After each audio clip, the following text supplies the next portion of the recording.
All right, welcome everyone. I'm Rachel Dooley. I'm the Deputy Director of Communications at the Middle East Institute. Thanks for joining us today for our on-the-record briefing on Palestinian leadership's political challenges. I'm joined by my two distinguished colleagues at MEI, Khaled Elgindy, MEI Senior Fellow and Director of our Program on Palestine and Palestinian-Israeli Affairs, as well as Rula Jebreal, Palestinian journalist and a member of MEI's Palestine and Palestinian-Israeli Affairs Program Advisory Council. They'll both discuss the post-war political process and the challenges of constructing a productive coalition among Palestinian leadership. And when we get to the Q&A portion, you can use the raise hand function on your screen to ask a question. And if you're called on, we will unmute you, and then you can go ahead and introduce yourself and direct your question to one of our panelists. I'll go over all of this again later, but for now, let's just jump right into it. I'm going to turn to Khaled first. Khaled, how did we get here with this leadership divide in Palestine? And where does it stand right now? Thanks, Rachel, and it's a pleasure to be here with Rula. So, just by way of background, before we delve into the nuts and bolts of this, I just want to highlight a lot of the moving parts that are going to be shaping Palestinian politics, or at least how we think about Palestinian politics going forward. So the future of Palestinian politics really depends on a lot of different factors. One, and first and foremost, we don't know when and how the current war will end, what will be the status of Palestinians in Gaza. Will there be all or most of the population remaining in Gaza? Not to mention all the questions of how Gaza will be, if and when any sort of reconstruction can begin. But we know, for example, we know some things. We know that it will be a long time before the 1.8 or so million who've been displaced will be able to return to their homes, in large part because there's really nothing to go back to. Northern Gaza has been decimated, and in some cases parts of it have been rendered unlivable.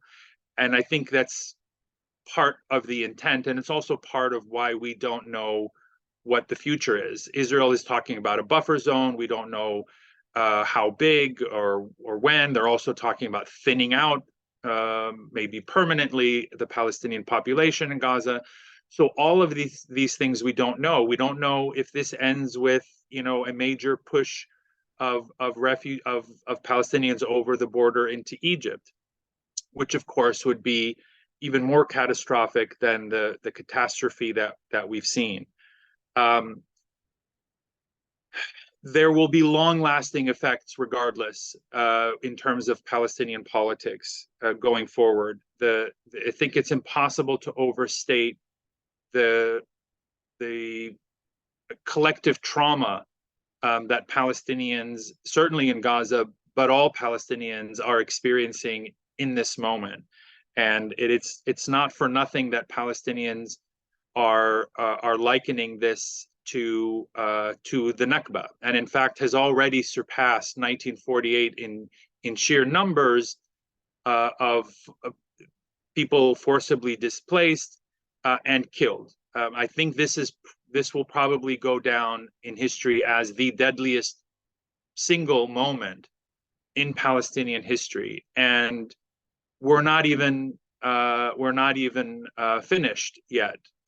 This is going to become this is going to grow in terms of its deadliness and the scale of destruction.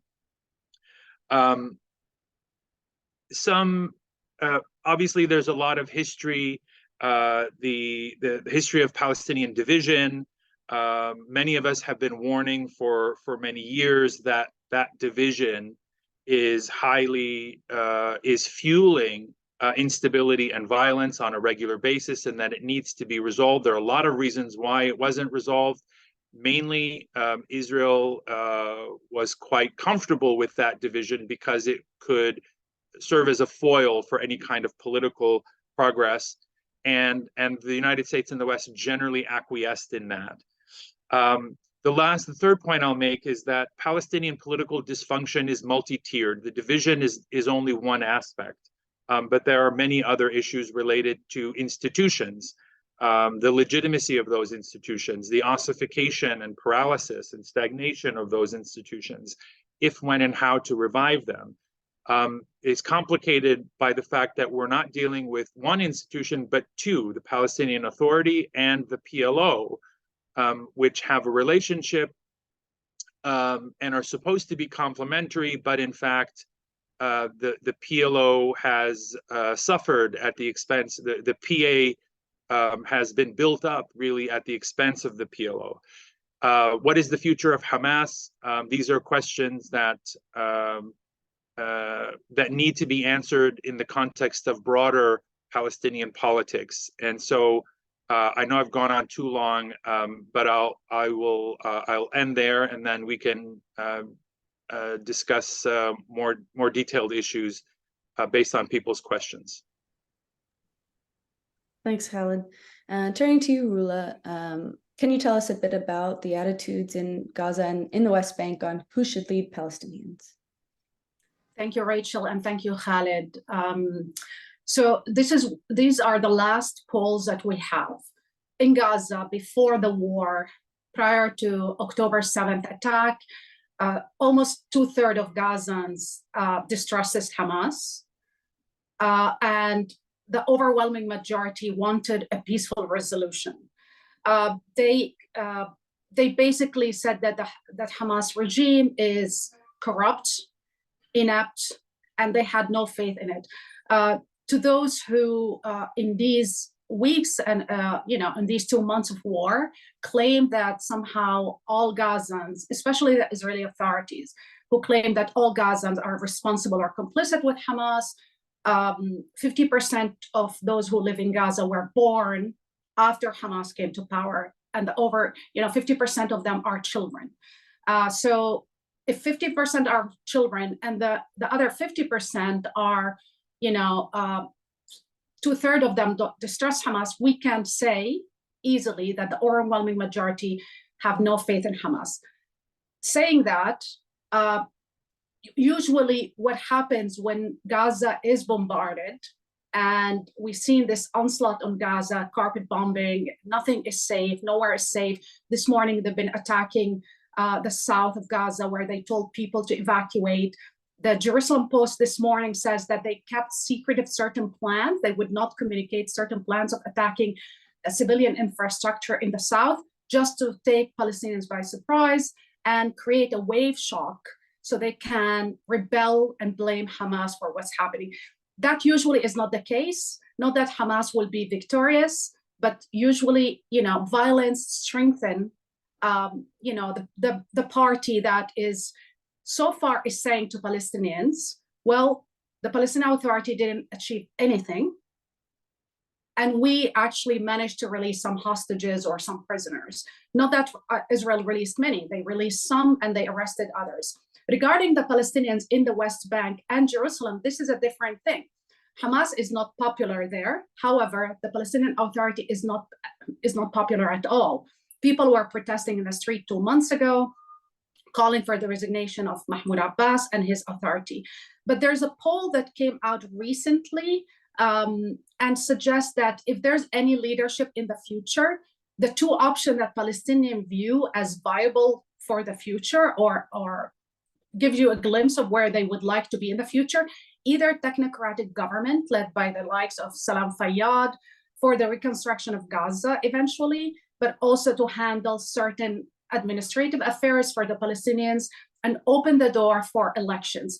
Most of the Palestinians who are being interviewed both in East Jerusalem and in the West Bank, and remember, in 2 weeks, this government, this far-right government in Israel, it will be 1 year in office. They came with a promise, and the promise was more annexation and expulsion of Palestinians.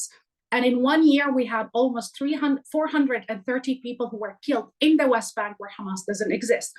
And this is despite the fact that the Palestinian Authority continue to coordinate security, yet they are being sanctioned now for the action of Hamas in Gaza and sanctioned financially. meaning Israel still withhold the VAT from the Palestinian Authority, and now they are preventing people from basically entering Jerusalem. And there's almost a total blockade in movement, both in the West Bank and East Jerusalem, despite the fact that Hamas is not there. Yet they're being punished, even in the West Bank, because of Hamas action. In the last 5 weeks, 200 Palestinians were killed. So the Palestinians understand that the Palestinian authorities failed to deliver anything, and they're viewed as corrupt and inept, and they view that Hamas in Gaza the same way. So to look at the future, this is the one data that most Palestinian Israelis who live in Israel been indicating for a long time. If the Israeli Authority continue to pave the way and create facts on the ground, like this morning, the establishment, the approval of financing for more settlements, both in East Jerusalem and in the West Bank, that means we're living already in one-state reality. So why don't we push for equal rights within that one-state reality? Obviously, this is a new thinking, but it's galvanizing a lot of people, especially among the younger generation. Younger Palestinians from 30 and below believe that this can be an option to push for that direction. And the older generation is saying, Israel will never agree to that, so why push in that direction? So there's a huge debate about the future, but one thing everybody agrees on, and it is a regrettable thing, that the only time, despite the Abrahamic Accord that told Palestinians, well, at certain points we will give you more aid, but no sovereignty and no freedom, yet it did not curb the attitude of Israel in terms of settlements, illegal settlement, or in terms of violence against Palestinians. And thus, the Abrahamic Accord didn't guarantee anything for the Palestinians. But the issue of the Palestinians is back on the table, and this is a terrible incentive because of violence. And this is a terrible message that I think whoever is thinking for the aftermath need to address. Thanks, Rula. Thank you. All right, at this point, we're going to welcome questions from our participants. So you can go ahead, please use the raise hand function on your screen. And when I call on you, we will unmute you. And then you can go ahead, introduce yourself and your organization, and then please direct your question to one of our panelists. And if I don't get to you right away, it's great if you leave your hand raised as well. That's helpful for me. And to start out, I'll bring in a question that was sent to me from Nahal Tusi at Politico. What are the odds of starting from scratch and building a new governance structure for Palestinians? Khaled, I'll turn to you first. It's I don't know what it means to start from scratch. I don't know why one would want to start from scratch. There are institutions that aren't properly functioning, but it would seem more logical that we'd want to build on those, or Palestinians would want to build on those, improve them or activate them, rather than just knock down the house and start over. That may be what happens. But at the moment, I think we can only think in short terms. As I said, I think this is a moment that is of a historic nature. It is an event that is on par with 1948, 1967, and other cataclysmic moments that fundamentally reshape and redefine Palestinian national consciousness. So this is the impact of this will be generational. It will not be the next week or next month or 6 months from now only. We can only think in terms of what happens in the next 1, 2, 3, 4, 5 years. But if this moment is anything like 1948, then it may very well force Palestinians to start from scratch. In 1948, completely swept away whatever weak political leadership existed at the time. And then it took another generation for a new leadership, new institutions, new movements to emerge. That may be what happens. I'm not a historian, but if I were, I would predict that would be what the coming 20 years would hold.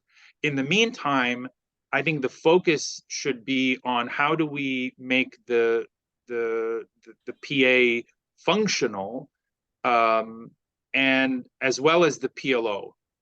From my standpoint, the PA, I think Rula described it as hopes for a technocratic government. I think that's a very wise approach to depoliticize the Palestinian Authority, which had been politicized at the expense of what is the more logical political address of the Palestinians, which is the PLO, which is the actual body that represents Palestinians in world forums like the United Nations, and that has embassies around the world. It's not the Palestinian Authority. The Palestinian Authority was conceived as an administrative body that would eventually, at some point down the road, graduate into a full-blown state, but it never did so.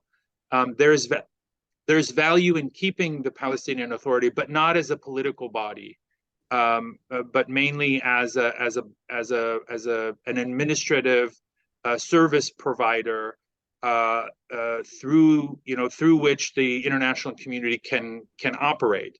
But the main political address, in my view, really should be a revived PLO that, I know this is going to be deeply unpopular, will have to include Hamas. Yes. I'm just going to make 3 quick points that are highly unpopular, but I'm just going to leave them with you. The first is that Hamas is not going to be destroyed.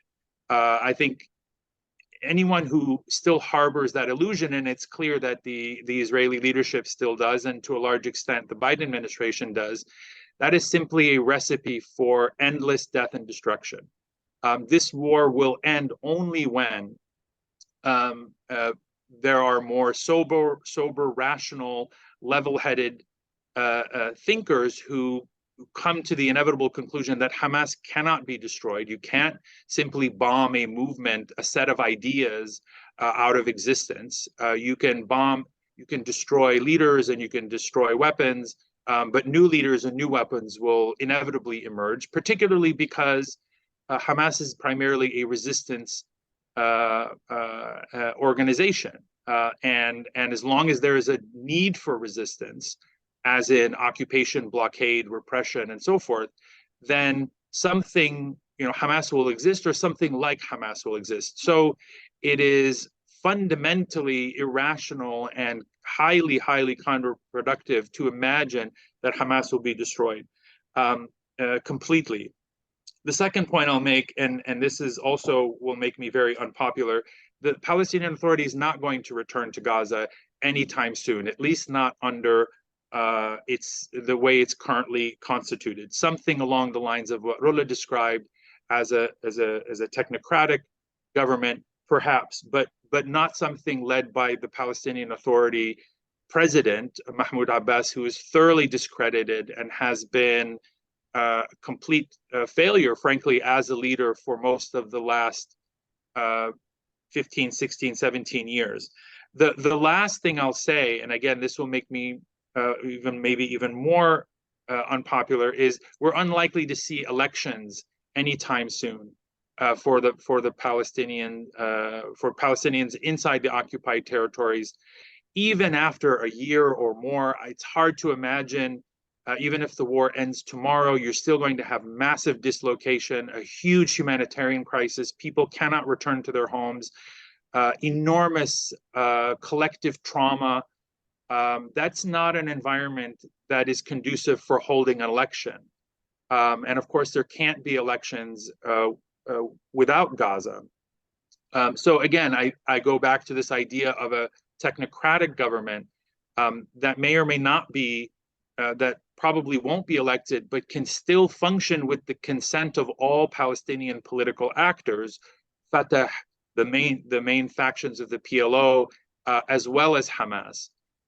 That's something that is probably more realistic than an election that, even if it could be held, would produce such a skewed outcome.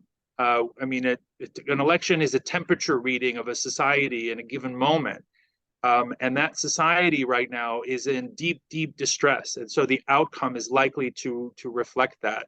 And it's not going to be one that brings stability. So I'll just leave it at that.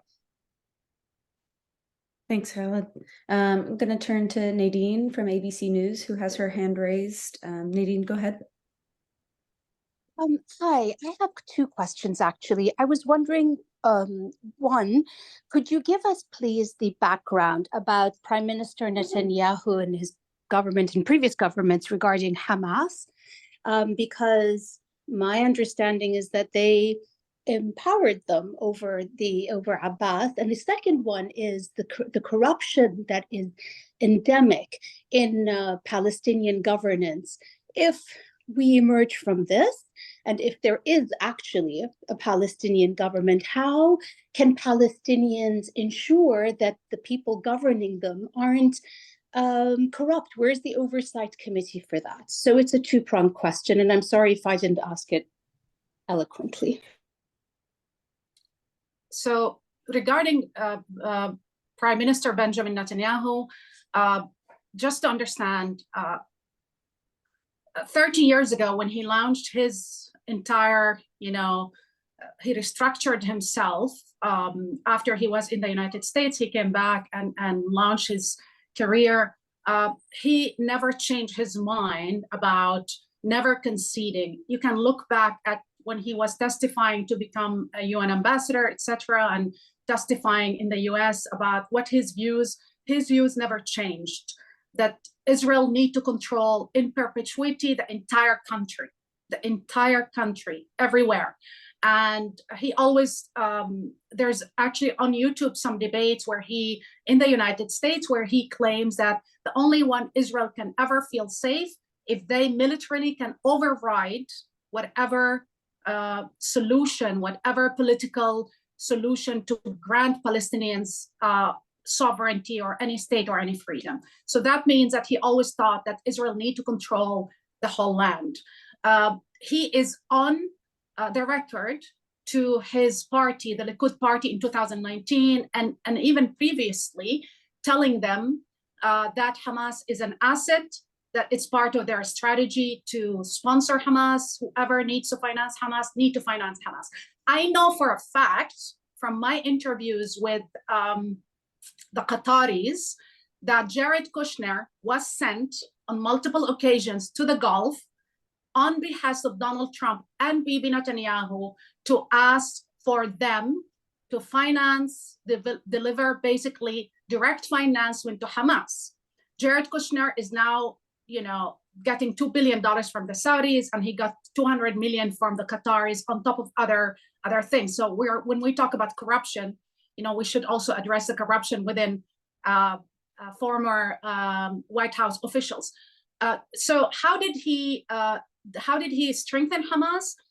In 2011, he started a series of negotiations with Hamas. He released hostages, and he chose the perfect timing to do that. It was the time when the United Nations, when the Palestinian Authority went to the United Nations for statehood. They wanted, they wanted to go to the General Assembly and be recognized as a state. That's a moment where Bibi Netanyahu timed his timing to release the hostages for one prisoner, Gilad Shalit, the soldier who was in captivity for 5 years. But that's the moment. The timing is vital.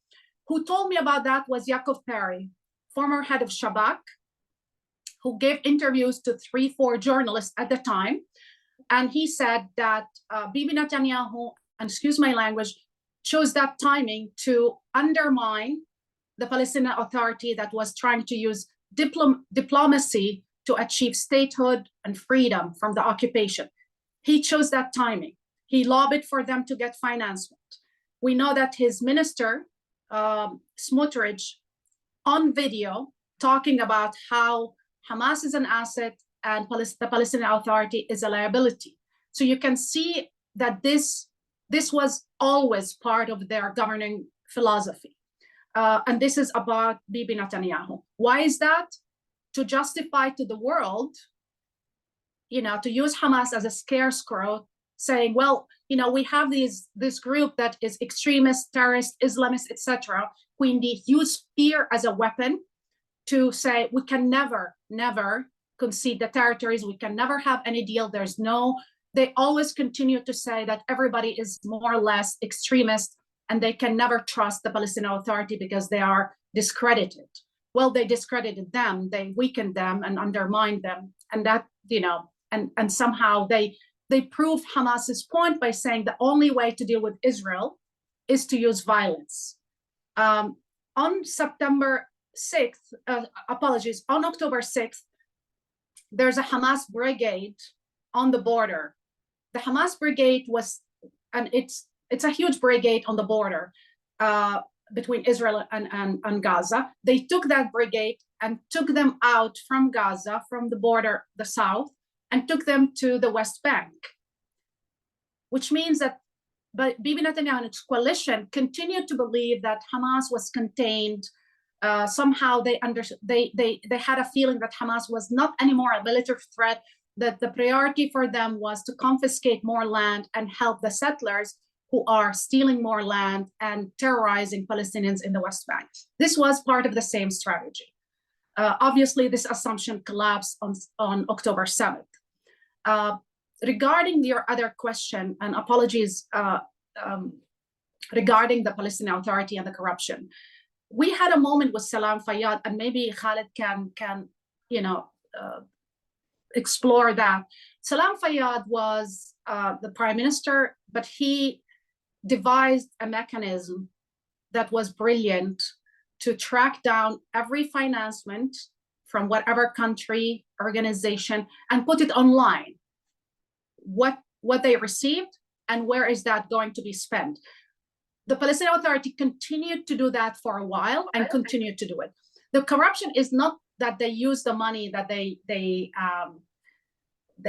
were given to by the European and others to his pocket. I believe when we talk about certain corruption of the Palestinian Authority, I believe that the charge against Abbas himself, that his son gets certain contracts and privileges, etc. I don't know, and I admit that I'm not well informed if there's more charges that go beyond that. Maybe Khaled can expand in that. Another thing I just want to say that in May of this year, the European Parliament, the European Union discovered that in the last 3 years, Israel destroyed for the amount of 200 million euros of projects that were built in the occupied territories in terms of schools, clinics, agricultural projects. The European Parliament itself in June asked the Israeli Authority to reimburse them or to do something about that amount of money that was spent to help the Palestinians, and then that amount of money in projects was destroyed completely. We know that Israeli forces bragged about stealing from Gaza 5 million shekels and taking them to the coffers of Israel. Again, the war is not over, but I mean, if you talk about corruption without talking about the structure that is facilitating this kind of behavior, the West Bank, the occupied territories are lawless. There's no law. So anything is possible. I'm not justifying the Palestinian Authority, but what I'm trying to say is the whole structure is under martial law. And under martial law, the priority is to confiscate land, to protect the settlers, and to destroy whatever structure or help destroy whatever civilian structure for Palestinians. That kind of landscape doesn't help fighting corruption. Khaled, thank you. Just quickly to add to the point, I mean, Rula is absolutely right. You have to look at the structural causes of this corruption. Why is the PA? Where does PA corruption come from? Well, for one, there's no parliament. Why is there no parliament that would normally provide oversight and some kind of check on the executive authority? Mahmoud Abbas simply rules by decree. He issues a presidential decree that becomes the law of the land, or at least the law of Area A. So why is there no parliament? Well, the reason there's no parliament is because there's a political division between Hamas and Fatah that's been in place since 2007. And so we can't, part of the problem of why the peace process has failed, why the PA leadership, the Palestinian leadership has gotten progressively weaker and effectively lost control in parts of the northern West Bank, in Jenin and Nablus, for example. And that is, it's not just institutions that Palestinians need. They need politics. Without politics, without institutional politics, which have been completely paralyzed since 2007, then those institutions can't function properly. So you need to have a parliament that is populated with political parties and who propose ideas and oppose others who represent some kind of opposition to the executive branch. You need committees that oversee the functioning of ministries.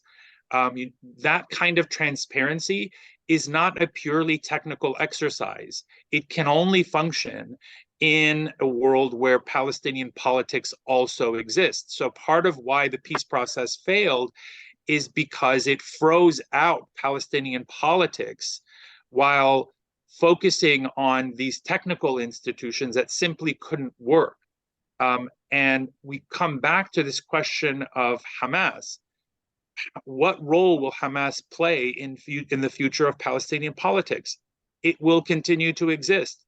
It therefore has to be a part of the Palestinian political landscape, whether it's the PA or the PLO or both. Otherwise, none of those institutions can function properly. Thanks, Khaled. And thanks, Nadine. I'm going to move to a question sent to me from Dan DeLuce at NBC. Could you, either of you, provide insights into how regional governments are viewing the PA and Hamas and the future of Gaza and the West Bank? And Khaled, I'll start with you. Well, most regional governments are quite ambivalent about the Palestinian political scene in general. On the one hand, there's really no love for Hamas. Most regimes in the Arab world are quite hostile toward Hamas ideologically and for other reasons. Next door in Egypt, for example, they waged a war against the Muslim Brotherhood and overthrew a democratically elected government. And Hamas, of course, is an extension of the Muslim Brotherhood. So there's genuine hostility toward Hamas, but there's also a great deal of, or I should say, there's very little confidence in the leadership of Mahmoud Abbas, and for good reason. He's not been an effective leader, and so it's one of the things that I think have led to this Abraham Accords dynamic. This dynamic of normalization is, well, look, we can't be more Palestinian than the Palestinians themselves.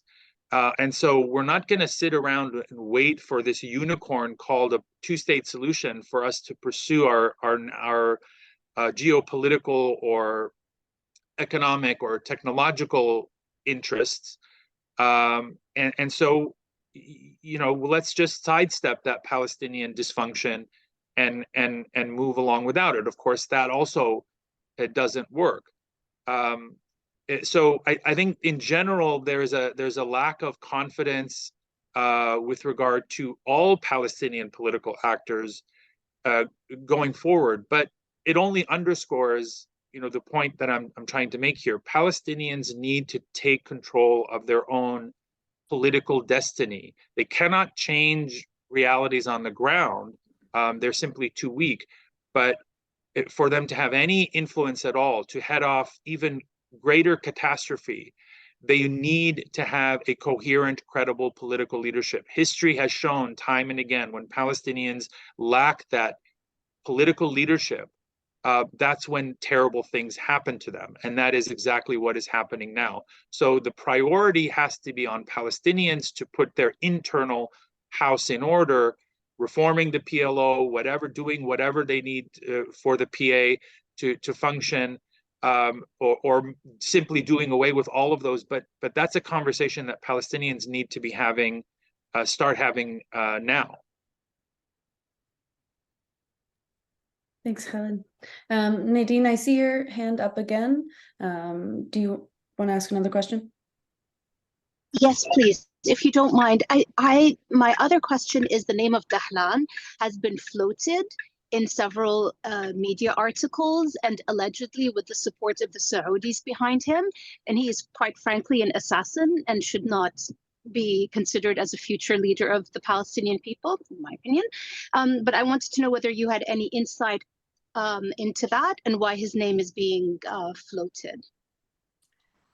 If I may. So, of course, I mean, look, let's look at, for example, whether it's the Abraham Accord, but I believe 2 days ago, Yair Lapid, who's considered moderate, an Israeli politician who considered that, the antithesis to Bibi Netanyahu, released a paper on Facebook where he outlined his vision for Gaza and for the West Bank. And he basically said the exact same thing like Bibi Netanyahu, perpetual occupation. But the interesting part about what he said is how he and represent the Israeli establishment, how we view those Arab regimes. Basically, the only good Arab regimes are the ones that endorse Israel occupation. Why we have authoritarian regimes in the Middle East divided in pro-American or against America depends on their stance on Israel. I mean, 2 weeks before the war, everybody was complaining about Menendez, Senator Menendez, corruption, and then now nobody talks about it. Americans are rushing to Sisi saying, we will give you more money, knowing very well how corrupt his regime is, just to take some Palestinians. So the whole foreign policy, Middle Eastern foreign policy of President Biden, both Democrats and Republicans, is catered to enhance, enforce, enable, aid and abet autocrats in the region that somehow endorse Israel policies, especially the occupation.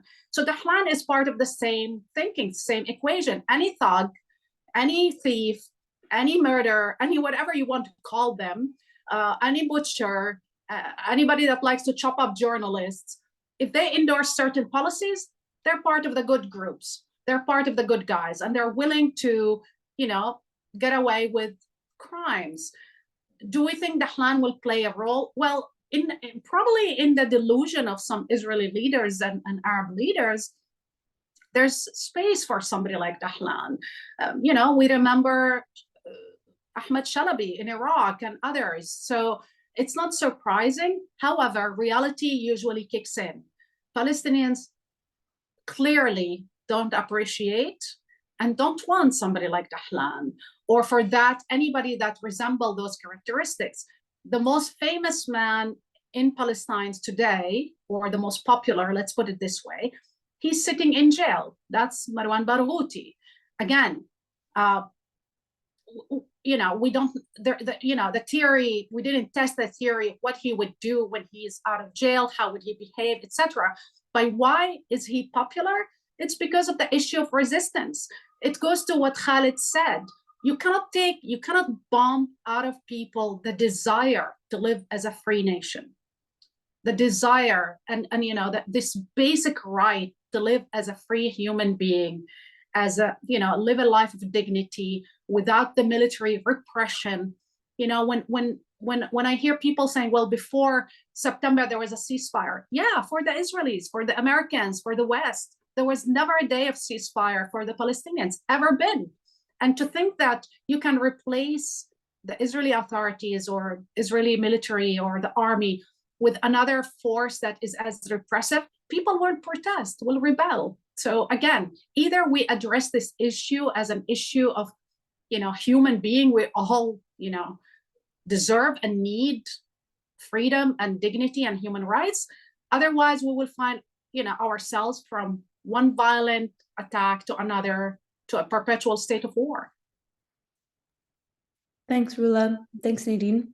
I'm going to go to Ellen Nickmeyer, who has her hand up from the Associated Press. Hi.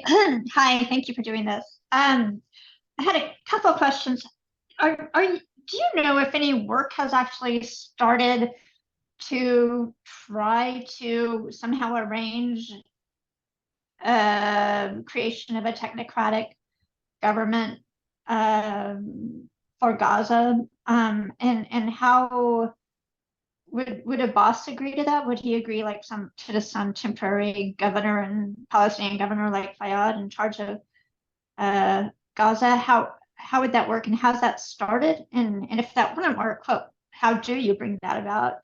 And my other question is, Americans say that before October 7th, when negotiations were going on for the Saudi-Israel normalization, that there was actually direct dialogue or dialogue happening between Israelis and Palestinians on the issue. What do you any idea who were the people speaking on the Palestinian behalf in those kind of like private negotiations?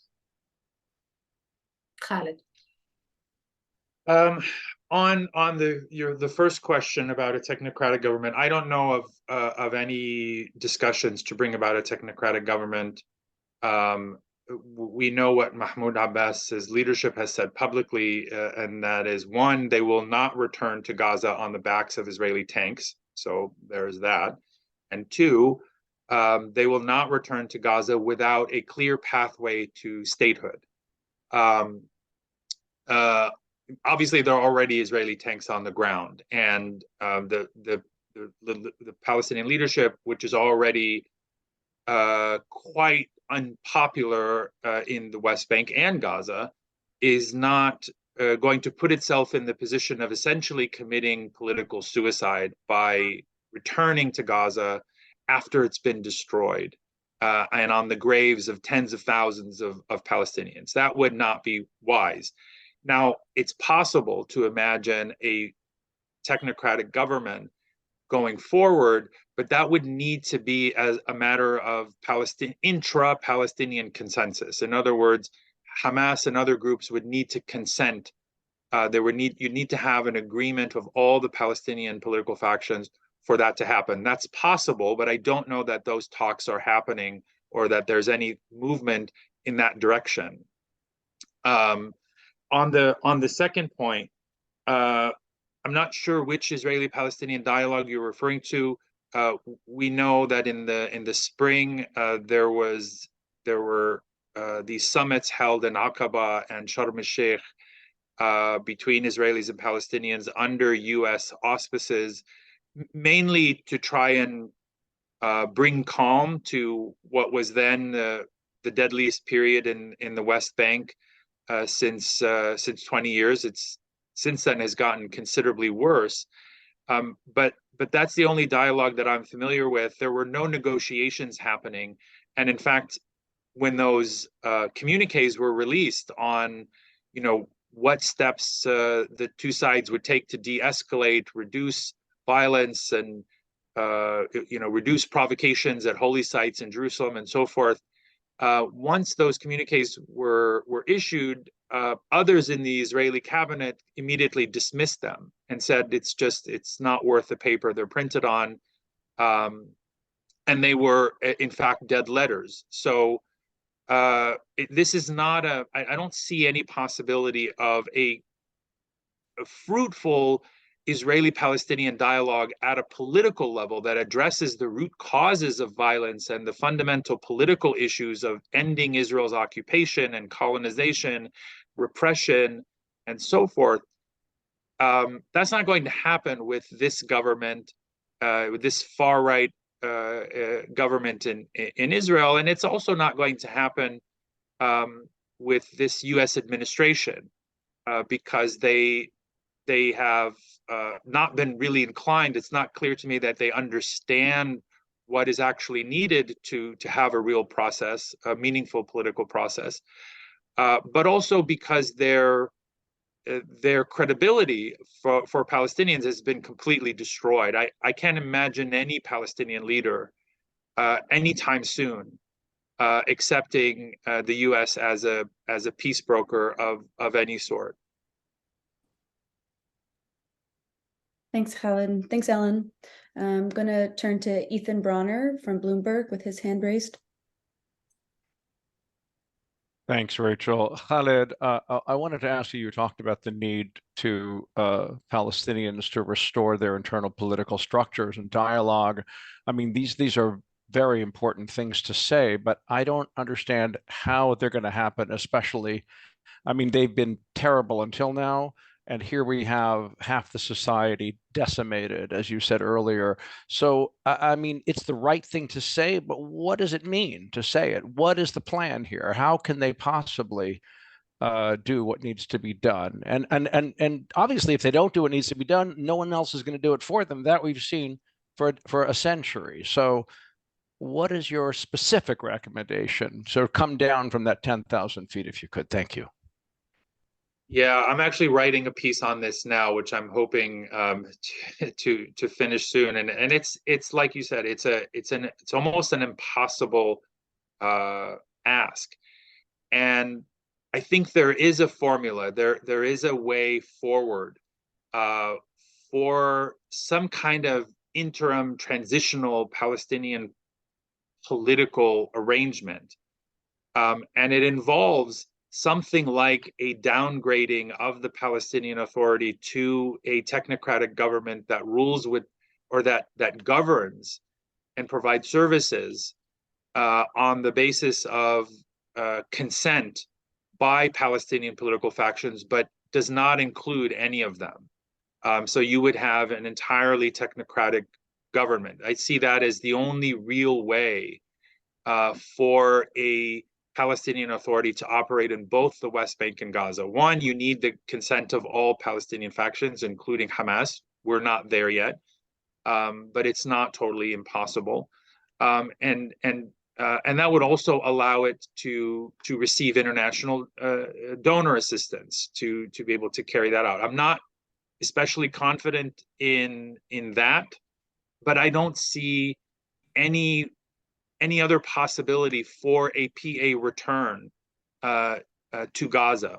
And the second piece of it is, if we're downgrading the PA to a technical service provider, then we need to upgrade the PLO to become the umbrella organization for the entire Palestinian national movement, one that is genuinely representative. And that means groups that are outside the PLO, like Hamas and others, to join. That is, either of these components have major pitfalls and problems, not the least of which is the zero-sum thinking in Israel, certainly, but also to a large extent here in Washington with regard to Hamas. And the kind of annihilationist approach to Hamas, which I said is not going to happen. And so it's not an easy formula, but it is the only theoretical formula that I see that is possible. It requires a lot of shift in thinking in Israel and the United States, among Palestinians, Palestinian civil society, the Palestinian political factions, and it's a tall order, admittedly, but I don't see any other way. If we're simply going to prop up a broken, dysfunctional Abbas-led PA and drag them to the Gaza Strip and throw some money at them, I mean, it's just a recipe for failure. But that seems to be what the administration has in mind. Rachel, I just want to have a quick follow-up, if you'd allow me. You're right about the absolutist view in Israel and in the United States, but it's also a relatively similar view in the PA and in Fatah. I mean, the desire of Fatah to come to terms with Hamas and bring it into the PLO is at about zero, from what I can see. Am I wrong? Thank you. Yeah, you're wrong. I've never Sorry, been wrong. cut Are you it. sure, Rula? No, go ahead, Rula. You're wrong. There was a dialogue actually between, I believe in July, Abbas Yes, there met with, was. sorry? But it failed. Yes, there was, but it failed. Right? I understand, It continues to but fail. the fact that why it failed, the pressure was not from the PA. The pressure was from the United States and others to abort to abort. Every time there was any attempt for national reconciliation, they were told clearly, you cannot go further, you need to stop because you will be sanctioned, etc. Look, Abbas is doing exactly what the administration is telling him. He is as weak as it gets. His whole, he knows that he's discredited in the eyes of the Palestinians. He knows that people were protesting in the street asking for his resignation. And again, there was a debate more than once, even through Jordanians and even through others, to create some kind of reconciliation. The whole goal to eradicate completely Hamas in Gaza, even if you do that, which I believe is impossible, Hamas leadership is already outside the country. They are, whether in Qatar and they have dialogues with the Russians and with others. They represent a small faction, but they represent a faction. Without including those voices, and I'm not talking about, Yahya Sinwar and others, but without including those voices, you will always have, one of the things that you need to think about, for example, if you look at the name of the hostages that they requested to be released from Israeli prison, anybody notice that they asked for the release of a Palestinian-Israeli prisoners? They can, and even the name of their operations always report to Jerusalem, and it had Al-Quds and etc. They're attempting to brand themselves as speaking for the whole of the Palestinians. Fine, they don't, and Palestinians obviously don't want them to be there. However, to prevent the idea that they should be a national unity, I'm not saying even government entity that represent the Palestinians, it's not going to be helpful for Israel or the United States. I think this delusion to dictate to the Palestinian how they should do it and the way and who should be included and excluded backfired and will continue to backfire.